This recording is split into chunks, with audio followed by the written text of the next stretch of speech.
আসসালামু আলাইকুম। 2026 সালে 50তম বিসিএসের যে ম্যাথটি আসছিল সেটা হলো, যদি এক্স প্লাস 1/x সমান 0 হয়, তবে x over root over x plus √(x/1) এর মান কত হবে।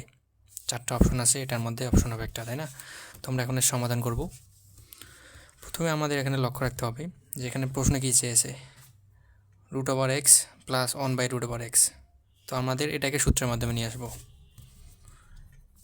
√(x প্লাস 1/x দেওয়া আছে, তো আমরা প্রথমে এই মানটাকে সূত্রের মধ্যে নিয়ে আসবো।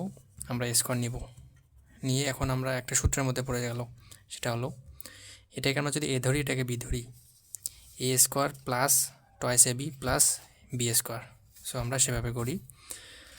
সূত্রটা হলো a প্লাস বি স্কোয়ার সমান a² plus toys ab plus b²।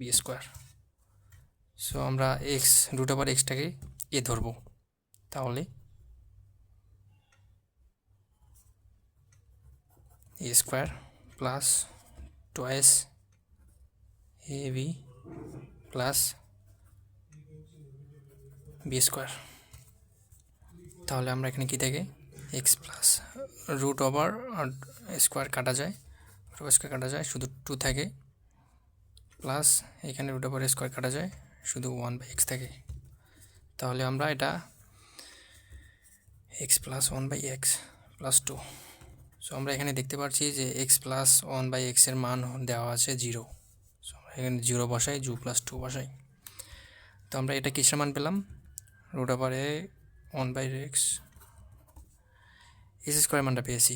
তো আমরা এখানে স্কোয়ার যদি আমরা সমান এদিকে পার করে দিই, সেটা হয়ে যায় রুট। তো আমরা এক্স প্লাস 1/x, এখানে কী থেকে 2 2-এর উপর জোর, এটা অ্যান্সার।